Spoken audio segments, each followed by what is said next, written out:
ಸ್ನೇಹಿತರೆ, welcome to my channel. ಸ್ನೇಹಿತರೆ, ನಾವಿವತ್ತು ಶೇಂಗಾ ಉಂಡೆ ಮಾಡೋಣ. ಇದು ಶೇಂಗಾ ಉಂಡೆ ಅಂತ ಹೇಳೋದು ಉತ್ತರ ಕರ್ನಾಟಕ ಸೈಡು ತುಂಬ ಚೆನ್ನಾಗಿ ಮಾಡ್ತಾರೆ. ಅಲ್ಲಿ ಶೇಂಗಾದ ಹೋಳಿಗೆ, ಶೇಂಗಾ ಉಂಡೆ ಹೀಗೆಲ್ಲ ಶೇಂಗಾದಲ್ಲಿ ತುಂಬ ಅಂದರೆ ತುಂಬ ವೆರೈಟಿಗಳನ್ನು ಅವ್ರು ಮಾಡ್ತಾರೆ. ಹಾಗೆ ತುಂಬ ರುಚಿಯಾಗೂ ಇರುತ್ತೆ. ಅವ್ರ ಮಾತು ಎಷ್ಟು ಚೆಂದನೋ ಅವ್ರು ಮಾಡೋ ಅಡುಗೆ ಕೂಡ ತುಂಬ ಚೆನ್ನಾಗಿರುತ್ತೆ. ಇದನ್ನು ನಾನು ಅವರಿಂದನೇ ಕಲ್ತಿರೋದು. ಹಾಗಾಗಿ ಇದ್ರ ಹಿಂದೆ ಒಂದು ಸ್ಟೋರಿ ಇದೆ, ಅದನ್ನು ಹೇಳ್ತೀನಿ. ಬನ್ನಿ ಸ್ನೇಹಿತರೆ, ಮಾಡೋಣ. ಸ್ನೇಹಿತರೆ, ಶೇಂಗಾ ಉಂಡೆ ಮಾಡಲಿಕ್ಕೆ ನಾವು ಮೇಯ್ನಾಗಿ ಶೇಂಗಾನ ತೊಗೊಂಡಿದ್ದೀವಿ. ಇದನ್ನು ಕಡಿಮೆ ಉರಿಯಲ್ಲಿ ಚೆನ್ನಾಗಿ ರೋಸ್ಟ್ ಮಾಡಿಕೊಂಡು ಇದರ ಸಿಪ್ಪೆನ ತೆಗೆದು ರೆಡಿ ಮಾಡಿ ಇಟ್ಕೊಂಡಿದ್ದೀನಿ. ಹಾಗೆ ಇದರ ಅರ್ಧ ಭಾಗ ಬೆಲ್ಲನ ತೊಗೊಂಡಿದ್ದೀನಿ. ಬೆಲ್ಲ ನಿಮಗೆ ಅಂದರೆ ಸಿಹಿಗೆ ತಕ್ಕಂತೆ ನೀವು ತೊಗೊಳ್ಬೋದು. ನಾನು ಸ್ವಲ್ಪ ಕಡಿಮೆ ತೊಗೊಂಡಿದ್ದೀನಿ ಅಷ್ಟೇ. ಮತ್ತು ಇದರ ಹೆಲ್ದಿ ವರ್ಷನ್ ಸ್ವಲ್ಪ ಜಾಸ್ತಿ ಮಾಡಲಿಕ್ಕಾಗಿ ನಾನು ಎಳ್ಳನ್ನು ತೊಗೊಂಡಿದ್ದೀನಿ. ಈ ಬಿಳಿ ಎಳ್ಳು, ಇದನ್ನು ನಾನು ಚೆನ್ನಾಗಿ ಹುರಿದು ತೊಗೊಂಡಿದ್ದೀನಿ.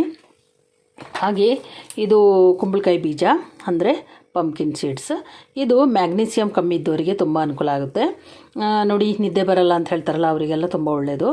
ಇದನ್ನು ದಿನದಲ್ಲಿ 1 ಸ್ಪೂನನ್ನು ನಾವು ತಿಂತಾ ಬಂದರೆ ತುಂಬ ಅನುಕೂಲ ಆಗುತ್ತೆ. ಹಾಗಾಗಿ ನಾನು ಇದರ ಜೊತೆ ಇದನ್ನು ಕೂಡ ಸ್ವಲ್ಪ ತಗೊಂಡಿದ್ದೀನಿ. ಇದು ಕ್ವಾಂಟಿಟಿ ಏನು ಬೇಕಾಗಲ್ಲ, ಎಷ್ಟು ಬೇಕಷ್ಟು ನಾವು ಸ್ವಲ್ಪ ಇದು ಕಡಿಮೆ ಪ್ರಮಾಣದಲ್ಲಿ ತಗೊಂಡ್ರೆ ಸಾಕಾಗುತ್ತೆ. ಹಾಗೆ ರುಚಿನ ಹೆಚ್ಚಿಸಲಿಕ್ಕೆ ನಾನು ಏಲಕ್ಕಿ ಪುಡಿ ತಗೊಂಡಿದ್ದೀನಿ.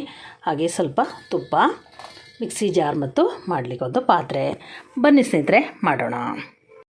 ಮಿಕ್ಸಿ ಜಾರಿಗೆಲ್ಲ ಹಾಕ್ಕೊಳ್ಳೋಣ. ಇದನ್ನು ಹಾಕ್ಕೊಂಡು ಇದನ್ನು ಸ್ವಲ್ಪ ತರಿಯಾಗಿ ರುಬ್ಕೊಂಡು ಬರೋಣ. ನಾನು ಇದನ್ನು ರುಬ್ಕೊಂಡು ತಂದಿದ್ದೀನಿ. ಇದ್ರ ಜೊತೆಗೆ ಇದಕ್ಕೆ ನಾವು ಬೆಲ್ಲನ ಸೇರಿಸ್ಕೊಳ್ಳೋಣ. ಹಾಗೆ ಸ್ವಲ್ಪ ಏಲಕ್ಕಿ ಪೌಡ್ರನ್ನ ಇದಕ್ಕೆ ಸೇರಿಸ್ಕೊಳ್ಳೋಣ ಸ್ನೇಹಿತರೆ. ಹಾಗೆ ಇದನ್ನು ನಾವು ಸ್ವಲ್ಪ ಹೀಗೆ ರುಬ್ಕೊಂಡು ಮಿಕ್ಸ್ ಆಗುತ್ತೆ ರುಬ್ಬೋದ್ರಿಂದಾಗಿ. ಹಾಗಾಗಿ ಇದನ್ನು ಒಂದು ರುಬ್ಕೊಂಡು ತಗೊಬರೋಣ. ಎಲ್ಲ ಕೈಯಲ್ಲೇ ಚೆನ್ನಾಗಿ ಇದನ್ನು ಹೀಗೆ ಮಿಕ್ಸ್ ಮಾಡ್ಕೊಳ್ಳೋಣ.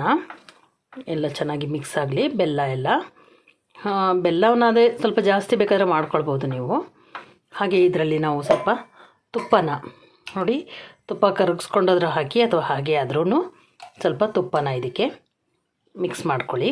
ನಾನಿಲ್ಲಿ 3 ಸ್ಪೂನನ್ನು ತಗೊಂಡಿದ್ದೀನಿ, ಅಷ್ಟೇ ಸಾಕಾಗುತ್ತೆ. ಇದನ್ನು ಚೆನ್ನಾಗಿ ಮಿಕ್ಸ್ ಮಾಡಿ ಉಂಡೆಗಳನ್ನು ಕಟ್ಕೊಳ್ಳೋಣ. ನೋಡಿ ಸ್ನೇಹಿತರೆ, ಶೇಂಗಾ ಉಂಡೆ ತಯಾರಾಗಿದೆ. ತುಂಬ ಹೆಲ್ದಿಯಾಗಿ ಕಡಿಮೆ ಸಮಯದಲ್ಲಿ ಕಡಿಮೆ ಸಾಮಗ್ರಿಲಿ ತಯಾರಾಗಿದೆ. ಇದನ್ನು PCOD ಇರೋರಿಗೆ, ಅಂದರೆ ಈಗ ಕೆಲವರು ನೋಡಿ ಆಫ್ಟರ್ 40 ಕೆಲವರಿಗೆ ಮಂಡಿ ನೋವು ಹಾಗೆಲ್ಲ ಆಗುತ್ತೆ.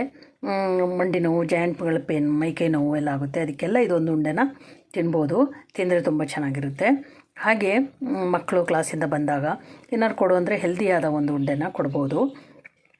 ಅದು ಮತ್ತು ಕೆಲವು ಹೆಣ್ಮಕ್ಳು ಋತುಮತಿ ಆಗಿರಲ್ಲ, ತುಂಬ ಲೇಟಾಗಿ ಆಗ್ತಾರೆ. ಅಂಥವ್ರಿಗೆ ಇದನ್ನು ಡೈಲಿ ಒಂದೊಂದು ಕೊಡ್ತಾಯಿದ್ರೆ ಬೇಗ ಋತುಮತಿ ಆಗ್ತಾರೆ. ಋತುಮತಿ ಆದವರು ಕೆಲವ್ರು ಏನು ಮಾಡ್ತಾರೆ ಅಂತ ಹೇಳಿದರೆ, ಕೆಲವರಿಗೆ ತಿಂಗಳು ಕರೆಕ್ಟಾಗಿ ಆಗಲ್ಲ. ಅಂಥವರಿಗೆ ಇದನ್ನು ತಿಂತಾಯಿದ್ರೆ ಆರೋಗ್ಯ ತುಂಬ ಸುಧಾರಿಸ್ಕೊಂಡು ಒಳ್ಳೆಯದಾಗುತ್ತೆ ಸ್ನೇಹಿತರೆ. ಹಾಗೆ ಇದ್ರ ಜೊತೆಗೆ ನಾನು ಒಂದು ಸ್ಟೋರಿ ಇದೆ ಅಂತ ಹೇಳಿದ್ನಲ್ಲ, ಅದು ನನಗೊಂದು ವೀಕ್ನೆಸ್ ಇದೆ ಸ್ನೇಹಿತರೆ. ಹೇಗೆ ಅಂತ ಹೇಳಿದರೆ, ಎಲ್ಲರೂ ಹೋದಾಗ ಒಂದು ಅಲ್ಲಿಂದ ಅಡುಗೆ ಇಷ್ಟ ಆಯಿತು ಅಂತ ಹೇಳಿದರೆ ಅದನ್ನು ನಾನು ಕಲಿತು ಮನೇಲಿ ಬಂದು ಟ್ರೈ ಮಾಡಬೇಕು. ಮತ್ತು ಅವರ ಭಾಷೆ ಇಷ್ಟ ಆದರೆ ಅದನ್ನು ಕಲಿಬೇಕು. ಈ 2 ನನಗೆ ವೀಕ್ನೆಸ್ ಇದೆ. ಹಾಗಾಗಿ ಆ ಪ್ರಯುಕ್ತ ಇದನ್ನು ನಾನು ಮಾಡಿದ್ದು. ಅವ್ರ ಅಜ್ಜಿ ಹತ್ರ ಎಲ್ಲ ತಿಳ್ಕೊಂಡು ಇದನ್ನು ಹೇಗೆ ಮಾಡ್ಬೋದು ಅಂತ ತಿಳ್ಕೊಂಡು ಮಾಡಿದೆ. ಅದರ ಜೊತೆಗೆ ಸ್ವಲ್ಪ ಹೆಲ್ದಿಯನ್ನು ನಾನು ಬೆರೆಸಿ ಮಾಡಿದ್ದೇನೆ. ಹಾಗೆ ನೀವು ಕೂಡ ಮಾಡಿ. ಹಾಗೆ ಹೇಗೆ ಬಂತು ಅಂತ ನನಗೆ ಕಮೆಂಟ್ ಮಾಡಿ ತಿಳಿಸಿ. ನಿಮಗೆ ಇಷ್ಟ ಆದಲ್ಲಿ ಲೈಕ್ ಮಾಡಿ, ಶೇರ್ ಮಾಡಿ, ಹಾಗೂ ಸಬ್ಸ್ಕ್ರೈಬ್ ಮಾಡ್ಕೊಳ್ಳಿ ಸ್ನೇಹಿತರೆ. Thank you so much. Healthy food with Geetanjali.